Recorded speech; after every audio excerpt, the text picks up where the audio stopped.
அடுத்ததாக கலவரம் பாதிக்கப்பட்ட பகுதிகளை நேரடியாகவே கள ஆய்வு மேற்கொண்ட பாப்புலர் ஃப்ரண்ட் ஆஃப் இந்தியாவினுடைய முன்னாள் தேசிய தலைவரும் சோசியல் டெமோக்ராட்டிக் பார்ட்டி ஆஃப் இந்தியாவின் தற்போதைய தேசிய செயற்குழு உறுப்பினருமான மரியாதைக்குரிய M அப்துர் ரஹ்மான் அவர்கள் இப்பொழுது அந்த உரையினை ஆற்றுவார்.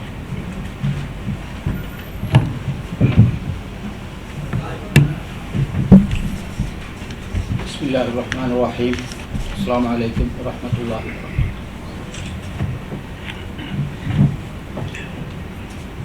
Respected State President of Social Democratic Party of India, Dahlan Bakavi Sahib,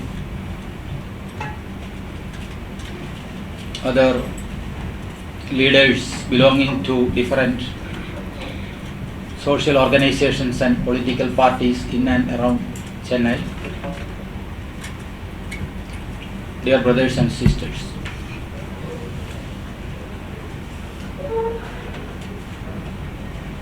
What happened in Muzaffarnagar during last August and September is really unfortunate, and it is a black spot on our conscience and on our nation at large. A Malayali is asked to speak to his Tamil brothers and sisters about an incident that happened far away from south in the Hindi heartland. മലയാളിയായ എന്നോട് തമിഴ് സഹോദരന്മാരോട് ഹിന്ദി ബെൽറ്റിൽ നടന്ന ഒരു കാര്യത്തെ സംബന്ധിച്ച് സംവദിക്കാനാണ് ആവശ്യപ്പെട്ടിട്ടുള്ളത്. തമിഴുമായുള്ള അല്പം incoming ബന്ധവും ഇല്ലാത്ത ഔട്ട്കമിംഗ് ബന്ധവും ആണ് എൻ്റെ കൈമുതൽ എന്നതുകൊണ്ട് I may be permitted to speak in English with a little mix of Malayalam.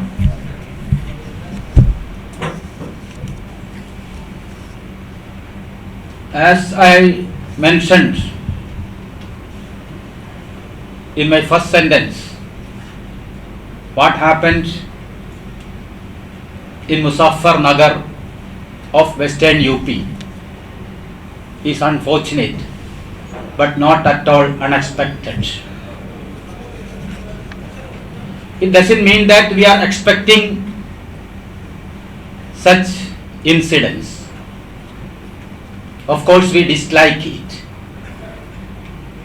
and it is our wish that such incidents no more happen anywhere, and also it is our duty to check at our level best such incidents anywhere in India in future.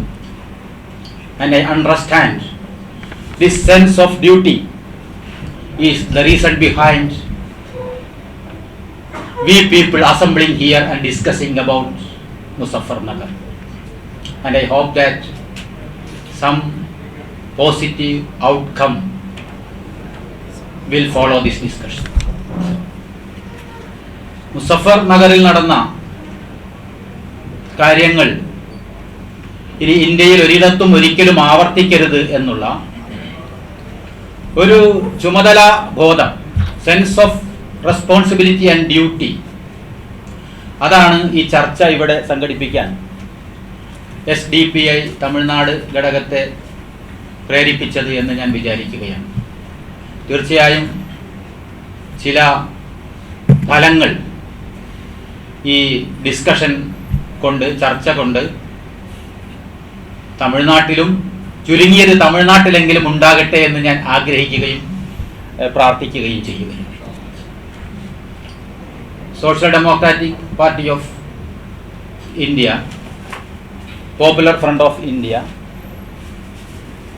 National Confederation of Human Rights Organizations, NCHRO, and many other organizations, Muslim organizations as well as human rights groups, have intervened in the Muzaffarnagar issue, and still they are trying to the extent possible to help the victims of Muzaffarnagar riots and also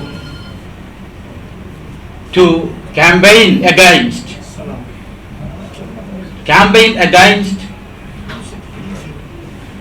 the evil tendencies that had been highlighted through the Muzaffarnagar riots. Popular Front, NCHRO, SDPI തുടങ്ങിയ ഏകങ്ങൾ, സംഘടനകൾ, മറ്റു പല മുസ്ലിം അതോടൊപ്പം മാനവാധികാര സംഘടനകൾ, മനുഷ്യാവകാശ സംഘടനകൾ മുസഫർനഗറിൽ ഇടപെടുകയും അവരെ കഴിവതനുസരിച്ച് സഹായിക്കാൻ ശ്രമിക്കുകയും മുസഫർനഗർ നൽകുന്ന തെറ്റായ സന്ദേശങ്ങൾ, ഭീഷണികൾ, അതിനെ സംബന്ധിച്ച് ജനങ്ങളെ ബോധ്യപ്പെടുത്താൻ ഇതുപോലെ ശ്രമിച്ചുകൊണ്ടിരിക്കുകയും communal rights are not at all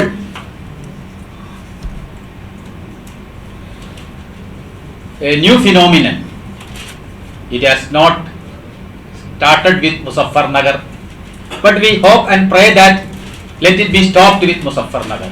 I don't know whether this hope and prayer will be fulfilled. The post-independent India has seen hundreds and thousands of communal riots throughout the length and breadth of this country. In UP itself, to take the stock of the last 1 year, under the government of Samajwad Party, Akhilesh Yadav, it is estimated that 105 big and small communal clashes or riots have happened in Uttar Pradesh alone. Government says it is exaggeration, but on the floor of the UP Assembly, the government has itself admitted that more than 50 communal clashes happened in UP. But Muzaffarnagar, the message of Muzaffarnagar is not as usual as any other previous communal riots happened in UP. And also the Muzaffarnagar is a landmark. It gives some specific and new signposts in the whole history of communal riots or the process of communalization in India. I would like to share with you 2 incidents which are very well known to us, which have been repeatedly discussed by Muslims, the secular groups, and also the communal forces. The incidents, the decade-long happenings that ultimately resulted in the demolition of Babari Masjid in 1992. That was a landmark in the process of communalization of this country. The second landmark is the genocide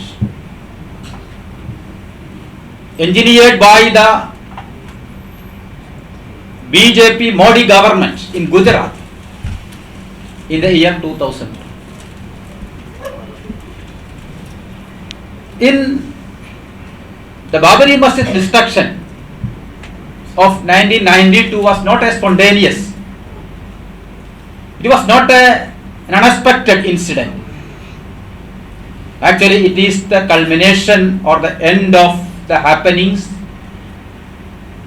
during the previous 10 years. It started with the opening of the doors of Babri Masjid for Puja in 1984. It started even before the Babri Masjid campaign in the form of Mandal Revolution and the BJP or RSS sponsored counter revolution to sabotage the Mandal Revolution. On the one hand,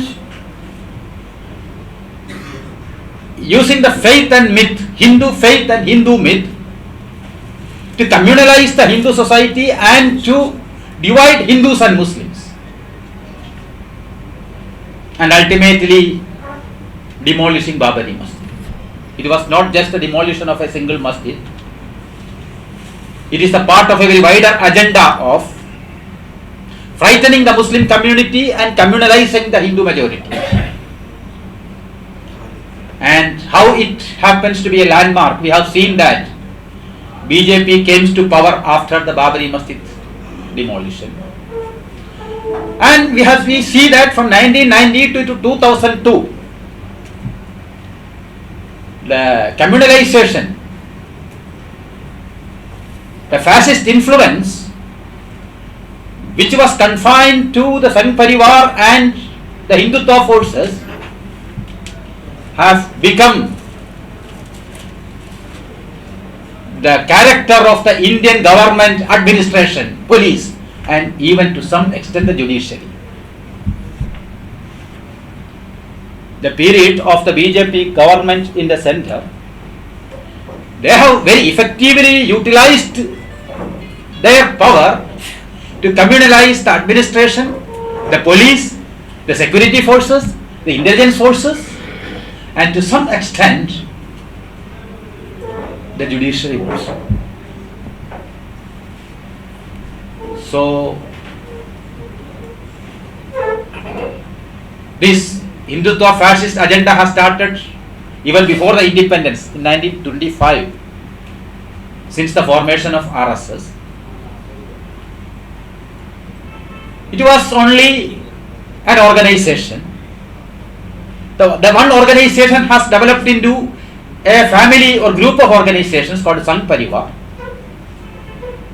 and it has entered into the democratic space of India through Janasangh and BJP.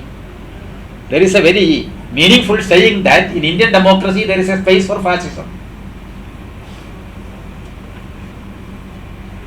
Like Adolf Hitler has ended his fascism or Nazism, captured a space in Germany through the democratic process. Now the Indian democracy is also proving time and again that in our democracy also there is not a very small space, a very big space for fascism. So now that space is being enlarged, the space is being widened. So from communal or functioning of a communal organization, now the situation is moving to a very dangerous extent of communalizing a society and communalizing a government and system. That is why now the people find it easy to forget 2002. We have the one man about whom maximum media space is given, maximum analysis are being carried on, and maximum writings and speeches are being carried on with the one man called Narendra Modi. And in all these assessments, with the exception of some human rights groups, some sincere secular groups, I should say sincere secular groups, we cannot count all the so-called secular parties into the secular wagon. With the exception of some human rights groups and some very sincere secular groups, I don't say secular parties. We don't know tomorrow who will join, align with whom, we cannot say. In Tamil Nadu case is better. The only thing is that whether Modi is ready to accept or not. Everybody is ready to be with Modi, but if he can accept only one among the rivals, how can he accept two rivals together? So the only thing is Modi only has to decide whom he has to accept. So that is the way how fascism is given a space in democracy. And that experiment of fascism has its latest, I cannot say that it is last. We can hope and pray that let it be last. But maybe the latest experiment of fascism is that what we have seen in Muzaffarnagar. How Muzaffarnagar differs from other riots? Of course, it is not so severe, not so deep-rooted as 2002 Gujarat genocide. In Gujarat, it was not a communal riot in which the government machinery became inefficient or partisan, but it was a communal riot planned, engineered, conducted by the government itself. So that was what happened in Gujarat. But in Muzaffarnagar, you see, there are some differences. Number one is that, as Professor Marx has pointed out, Muzaffarnagar is not a region which is so weak for Muslims. It is part of Western UP, very near to Delhi. And all along UP, Western UP is where the place where Muslims are comparatively, I cannot say they are strong, but comparatively better placed. Population wise 50%, 50-50. Then economically also, when compared to other parts of UP, in Western UP, Muslims they have some influence or something there in agriculture and also in small scale industries. Number three, in mainstream politics also, when compared to other parts of UP and many other parts of North India, in Western UP, Muslims have a comparatively better participation in secular parties, but either it be Congress or a Samajwadi Party or BSP. In spite of all these, maybe because of these factors, that Muzaffarnagar has been selected by Amit Shah, who has been deputed to UP by Modi, maybe exclusively for this experiment. So what happened in Muzaffarnagar? In spite of these strong points, the helpless men, women, children, they have to run away, as according to our assessment. We have tried to make a survey of, visit maximum number of camps, and we have seen that the riot affected nearly 60 villages. That means the people have to run away from around 60 villages. Then they have been accommodated or sheltered in around 45 or 50, and our team SDPI and NCHRO and Popular Front teams, they could survey nearly 36 villages and collect the details of I think around 11,000 families, which amounts to 30 to 35,000 people. And for the reasons well known to us, we could not go to all villages, maybe due to security reasons and some other reasons. And as first part of the emergency relief, when such calamities happen, any civil society has one emergency responsibility and also a long-term responsibility. But long-term responsibility is to materialize their rehabilitation. That only a government can do. Rehabilitating 15,000 families or 10,000 families minimum. That means, and most of these families are not ready to go back. They are not ready to go back. Getting them land, finding them land, building them. How many buildings? because we have started such an experiment 5-6 years back in Assam after seeing the Bodo calamities, and we have started with a plan of 1,000 houses and bought some 12 acres of land also, but so far we could finish only 65 houses because one house cost, other than the land cost, one house cost to have a very minimum, not like our houses, a very minimum facilities of 2 small rooms and a toilet, that cost nearly 1.25 lakhs. So only a government can do so. I think the long term responsibility is to press the government, to compel the government, to see that the government do this. So this is the long term, but short term we have to look into the emergency relief, and that is being done by various organizations. So this is what is there. So the point I want to stress is that they are not ready to go back to their houses. This is what the rioters need. And this has happened in Gujarat. Now, 2 weeks before in Hindu, there was an article, an edit page or next page article, in which the writer, I don't remember his name or her name, he says that 10 years after Gujarat, this incident, now in Ahmedabad, 10 years before, the Muslims were a uniformly spread community all over Ahmedabad, and now in Ahmedabad the Muslim community has been marginalized, cornered into the outskirts of the city.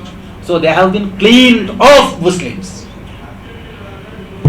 So the same thing in Muzaffarnagar also. The rioters, the communalized, they are the riot jats. Actually they are not communal, but they were communalized, forcefully, purposefully, tactfully. So what they want is that these Muslims should not reach their home, and the Muslims also think that, or they are not ready to go there. So that is what has happened in Assam also. Around 7 years back we had a visit to Assam, and we found at that time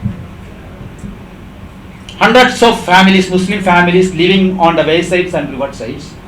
And at that time, before that Assam project, they have started a survey, and we could survey about 25,000 persons in around 8,000, 9,000 families. A house to house survey based on a survey form.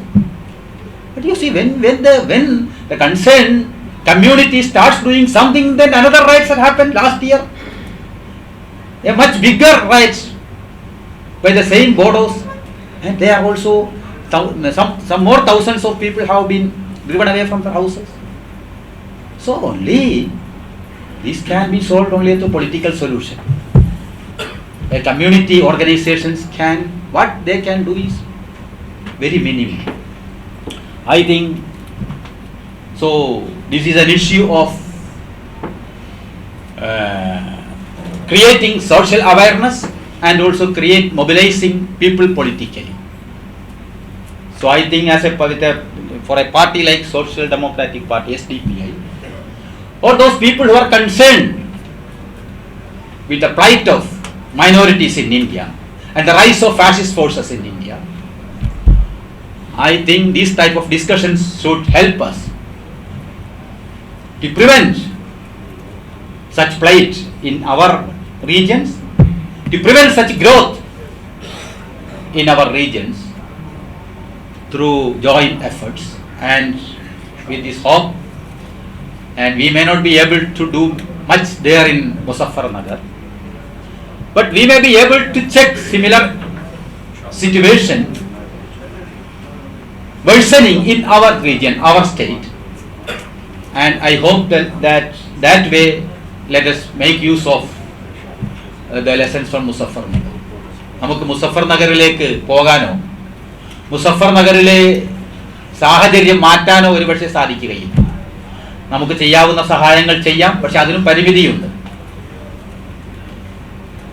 ഞാൻ നിങ്ങൾക്ക് popular front ഒരു വെള്ളിയാഴ്ച ഒരു collection announce ചെയ്തു. തമിഴ്നാട്ടിൽ നിന്ന് മാത്രം 12 lakhs മറ്റു പിരിഞ്ഞു എന്ന് പറയും. കേരളത്തിൽ നിന്ന് ഏതാണ്ട് ഒരു 40 lakhs പിരിഞ്ഞു. അങ്ങനെ എല്ലാ, പക്ഷേ ഈ സംഖ്യ 60-70 ലക്ഷം രൂപ അത് കടലിൽ കായം കലക്കുക എന്ന് പറയാറുണ്ടല്ലോ.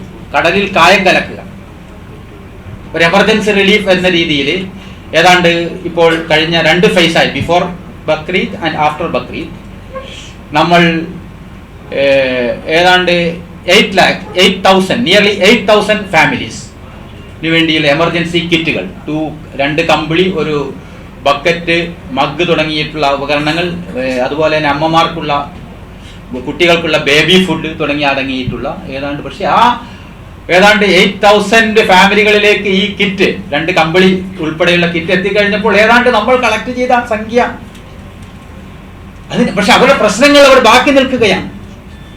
നിരാലംബരായ, നിരപരാധികളായ, വഴിയാധാരമായ, ഇന്നലെ വരെ നല്ല രീതിയിൽ കഴിഞ്ഞിരുന്ന ആളുകൾ, സ്വന്തം വില്ലേജിലേക്ക് മടങ്ങിപ്പോകാൻ കഴിയാത്ത, മടങ്ങിപ്പോയാൽ പോലും താമസിക്കാൻ വീടുകളില്ലാത്ത, അന്യരുടെ ഔദാര്യത്തിന് പഞ്ചായത്ത് കമ്മ്യൂണിറ്റി ഹാളിലും മദ്രസയിലും പള്ളി വരാന്തയിലും അതുപോലെ തന്നെ മറ്റുള്ളവരുടെ വീടുകളിലുമൊക്കെ തന്നെ കഴിയുന്ന, വിദ്യാഭ്യാസം മുടങ്ങിയ, ഇത് ആവർത്തിച്ചു കൊണ്ടിരിക്കുമ്പോൾ തീർച്ചയായും ഇതിനെ ഒരു ദീർഘകാല അടിസ്ഥാനത്തിൽ, at least on a long time basis, ഇതിനെ തടയാനുള്ള ഒരു പ്ലാൻഡ് സ്ട്രാറ്റജി, അത് മുസ്ലിങ്ങളുടെ മാത്രം ഒരു, it is not the responsibility of the Muslim community alone. Being the victims, they have the prime responsibility, because victims cannot wait for others.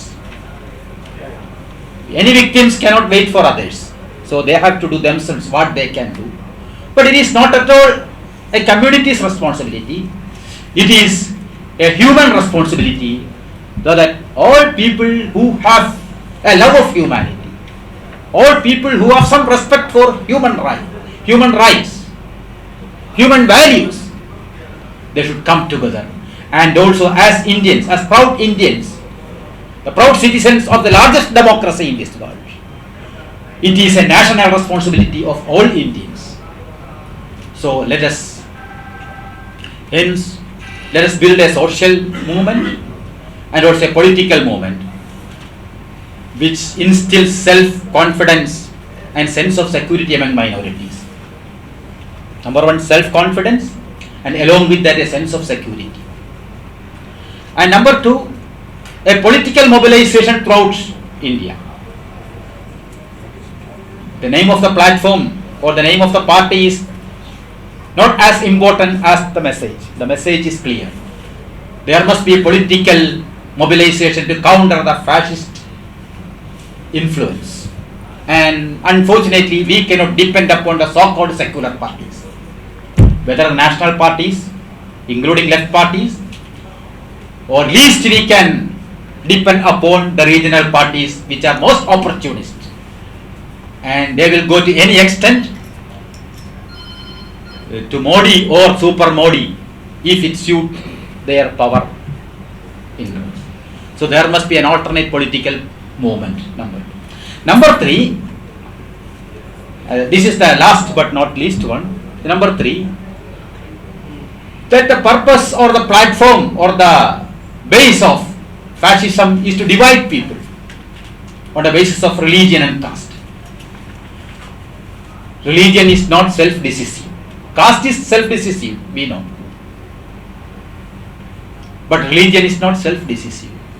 But caste identity is not in itself, we cannot condemn, because caste identity we may have to retain for some more time. That's a different thing.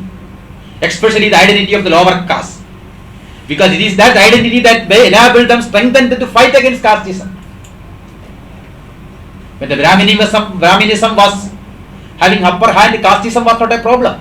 When Dalits and backward classes started coming forward, then the casteism became an issue. So we may have to tolerate a little more time this casteism, but that also the lower caste, then they are also victims. So there must be some serious efforts for social alliance, a moderate and honest inter-religious understanding between people belonging to different religions, people belonging to different castes, and I think Muslims are the first victims.